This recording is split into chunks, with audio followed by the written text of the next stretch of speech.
अब देखो इस क्वेश्चन में तुम्हें क्या कहा गया है, अ डीसी शंट मशीन। ठीक है, शंट मतलब क्या होता है, पैरेलल। तो सबसे पहले जो भी मशीन बोली हुई है तुम उसका डायग्राम बना लेना।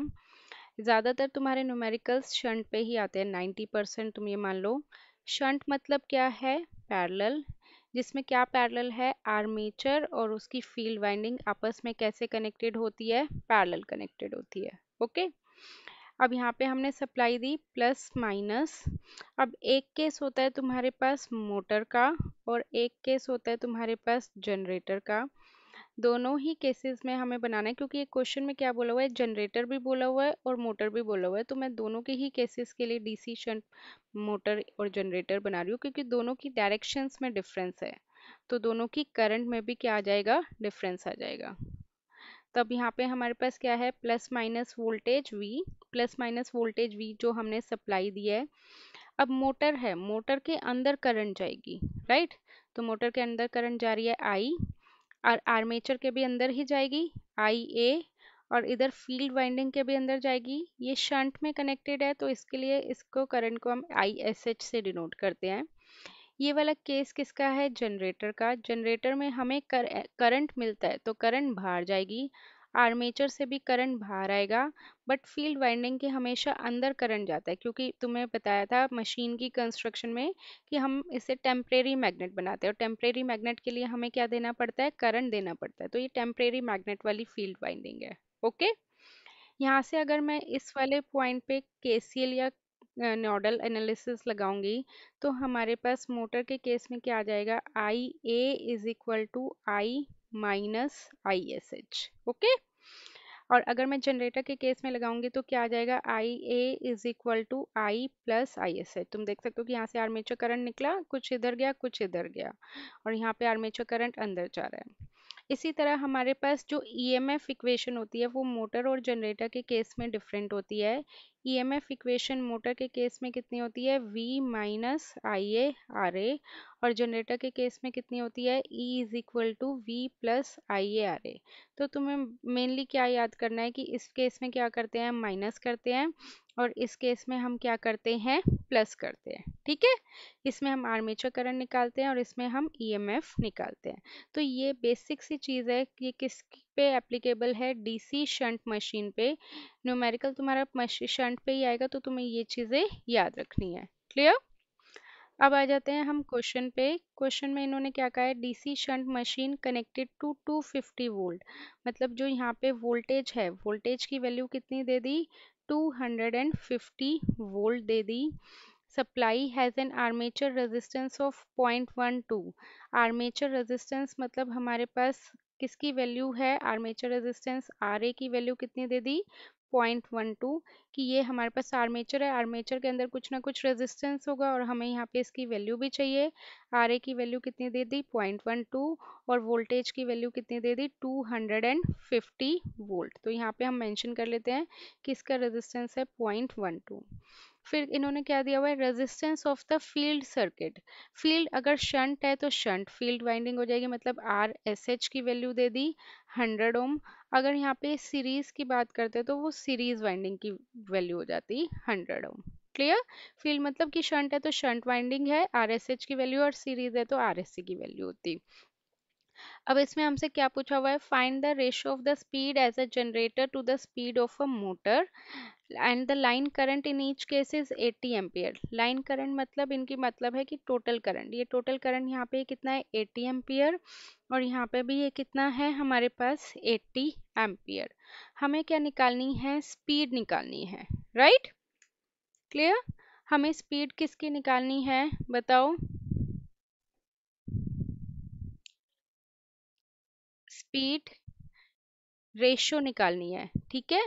रेशो किसकी निकालनी है, जनरेटर टू द मोटर, मतलब मुझे एन जी की वैल्यू निकालनी है और एन एम की वैल्यू निकालनी है, इन दोनों की रेशो निकालनी है। एन जी मतलब क्या हो गया, स्पीड ऑफ जनरेटर, और एन एम मतलब क्या हो गया, स्पीड ऑफ मोटर। तो इससे रिलेटेड हमारे पास एक और फॉर्मूला आता है, ईएमएफ इक्वेशन से ही क्या फॉर्मूला आता है, E G is equal to K into N G phi G, okay, divided by E M is equal to K into N M phi M. मतलब फर्स्ट वाला केस किस लिए हो गया, सारा जनरेटर के लिए हो गया, और सेकंड वाला केस सारा किस लिए हो गया, मोटर के लिए हो गया। तो मैंने इक्वेशन को डिवाइड कर दिया। अब देखो ये फॉर्मूला आया कहाँ से है, तुम्हें पता है ईएमएफ का क्या फॉर्मूला होता है, that is P N Z five divided by 60 A. तुमने एक बार मशीन को डिजाइन कर दिया तो क्या उसके बाद उसके पोल्स को चेंज कर सकते हो, नहीं कर सकते। उसके आर्मेचर कंडक्टर को चेंज कर सकते हैं, नहीं कर सकते, राइट। हमारे पास 60 भी कांस्टेंट है और टाइप ऑफ वाइंडिंग को भी चेंज नहीं कर सकते। तो हम सिर्फ किसको चेंज कर सकते हैं, एन को, स्पीड को चेंज कर सकते हैं, या फिर हम फ्लक्स को चेंज कर सकते हैं, राइट। तो ये सब क्या है, कांस्टेंट है। तो हमारे पास यहाँ से क्या फॉर्मूला जनरेट हो गया, E is equal to K into N into five. Clear है यहाँ तक? हम्म। के क्या है, कांस्टेंट। एन, अब अगर मुझे जनरेटर का केस लेना है तो हम क्या ले लेंगे, E is equal to K into N G five G. और अगर मुझे मोटर का केस लेना है तो हम उस केस में क्या फॉर्मूला ले लेंगे, बोलो। E M is equal to K as it is N M into phi M, right. तो मुझे इन दोनों की स्पीड का रेशियो निकालना है। उसके लिए मुझे क्या चाहिए, देखो, उसके लिए मुझे क्या चाहिए, करंट सेम है तो दोनों ही केसेस में फ्लक्स भी क्या होगी, सेम होगी, क्योंकि करंट से ही तुम्हारी क्या आती है, फ्लक्स आती है। तो फ्लक्स सेम होगी तो फ्लक्स एक दूसरे से क्या हो जाएगी, कैंसिल आउट हो जाएगी। के कांस्टेंट है वो भी क्या हो गया, कैंसिल आउट हो गया। तो अब मुझे ई जी की वैल्यू चाहिए, मतलब ईएमएफ जनरेटर के केस में और ईएमएफ मोटर के केस में, राइट। तो अब सबसे पहले हम ई जी मतलब ई एम या ई जी की वैल्यू निकाल लें। ई एम, यहाँ पे ये मोटर की ईएमएफ है। उसके लिए मुझे क्या चाहिए, V पता है हमें, RA पता है। क्या हमें IA की वैल्यू पता है, नहीं पता।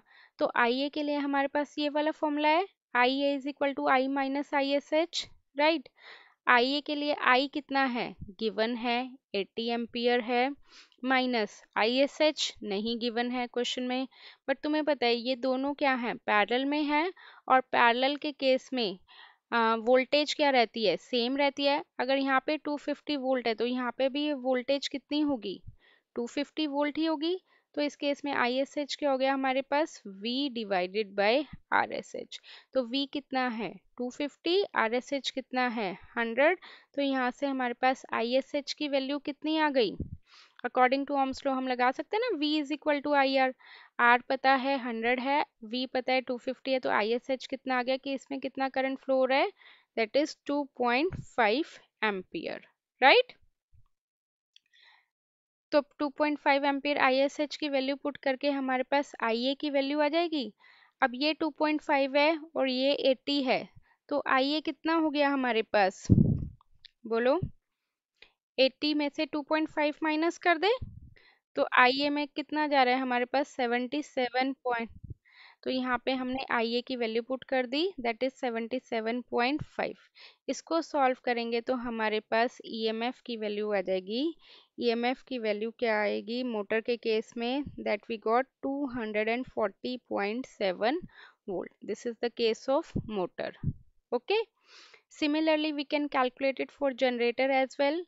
E चाहिए हमें, V पता है 250 है, अगेन RA पता है कितना है 0.12 है, IA नहीं पता। IA के लिए क्या चाहिए, I चाहिए, I 80 है, ISH आ गया था हमारे पास 2.5।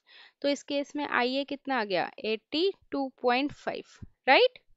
तो हमारे पास सॉल्व करके EG की वैल्यू आ जाएगी, मैं डायरेक्ट वैल्यू बता रही हूँ, 259.9 वोल्ट। बस अब कुछ नहीं करना, हमें EG भी पता है और EM भी पता है। तो यहाँ से हमारे पास वैल्यू पुट करके स्पीड की रेशो आ जाएगी, आ जाएगी। तो इसको सॉल्व करके देखना खुद से, स्पीड की रेशो कितनी आएगी 1.07। क्लियर?